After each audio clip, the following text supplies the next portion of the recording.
Emily Johnson looked at her watch. Well, Katie, are we managing to see everyone?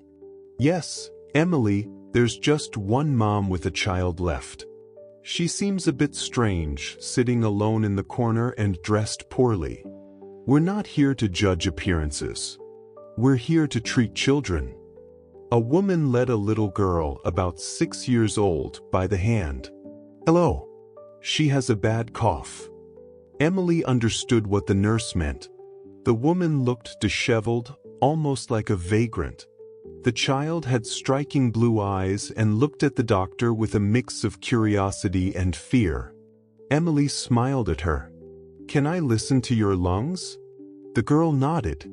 The doctor noticed that the child was also poorly dressed and seemed like she hadn't been bathed in a while. Her body was thin. Why aren't you taking better care of your child? The woman flinched. I'm sorry, we're going through a tough time. We're almost homeless. I'm trying to fix things, but it's not easy. I should probably report this to child services. Please don't. I'll figure something out. Do you have nowhere to live? We're going through a divorce, and I have no other family to turn to.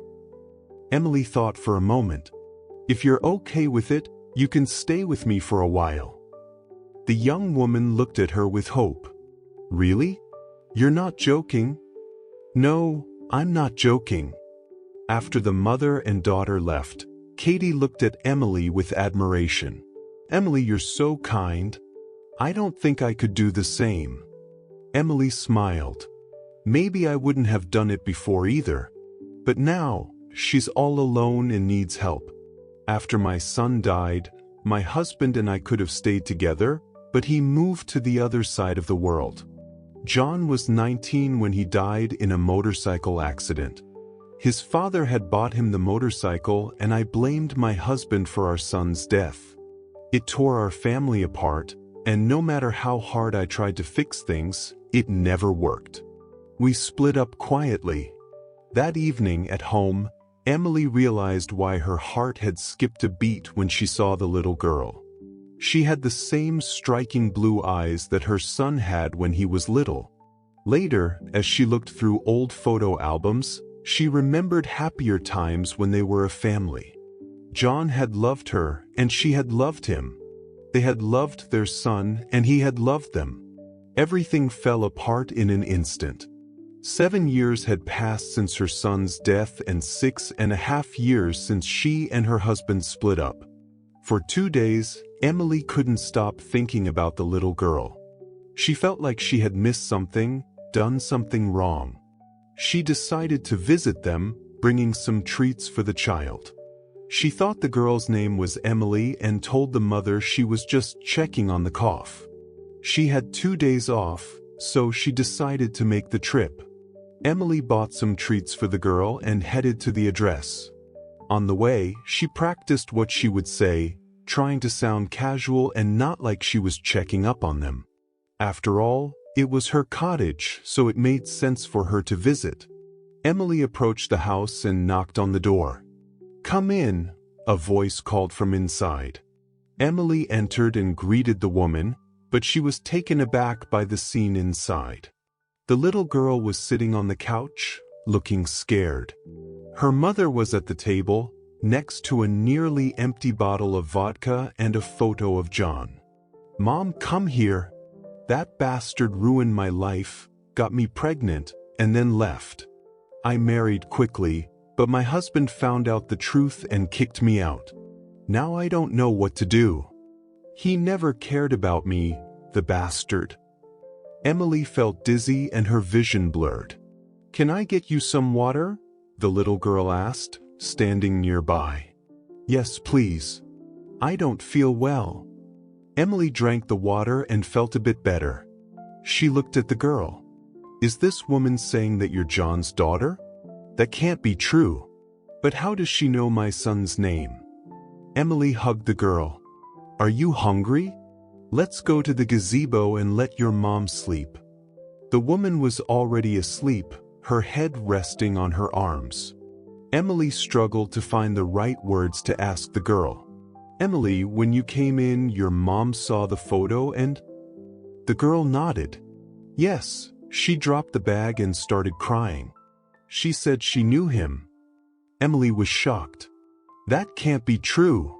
How old are you? 6? When is your birthday?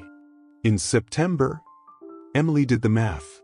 If the girl was 6, she would have been conceived around the time John died. But the mother had been married to someone else. Emily, did you live with your dad? Yes, but he didn't love me. He said I wasn't his daughter and kicked us out. Mom doesn't know where to go now. Emily tried to remember what had happened back then. John had been distant and secretive, but he never introduced them to his girlfriend.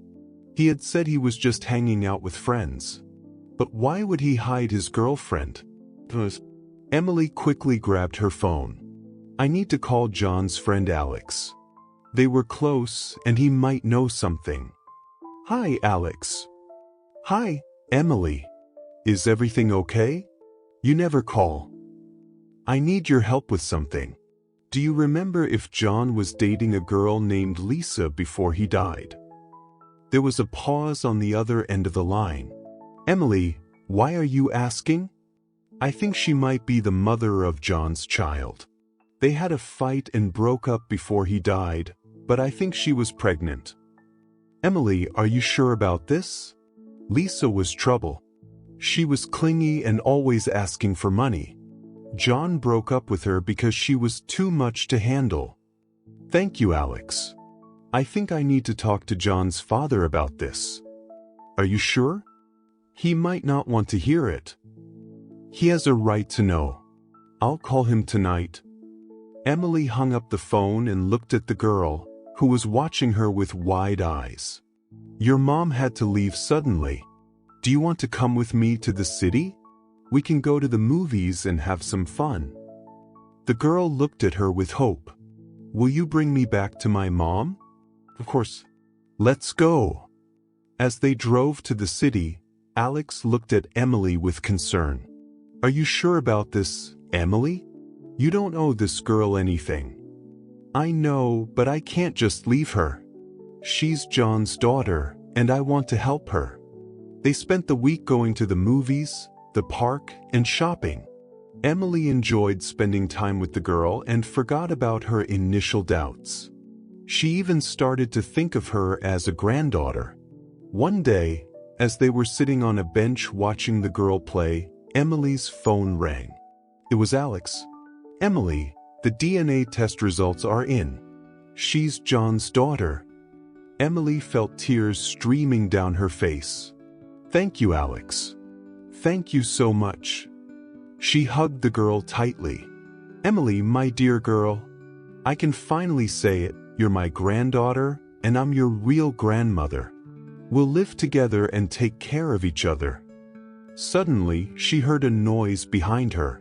She turned around slowly and saw John standing there with a suitcase. John, what are you doing here? He smiled at her. I came back to apologize and make things right. I heard about the girl and wanted to meet her. Can you forgive me and take me back? Emily didn't know whether to laugh or cry. In an instant, she had gained a granddaughter and a husband. She looked at him with tears in her eyes. Of course I can. Welcome home. If you enjoyed this story, please support me by liking and sharing it. Thank you.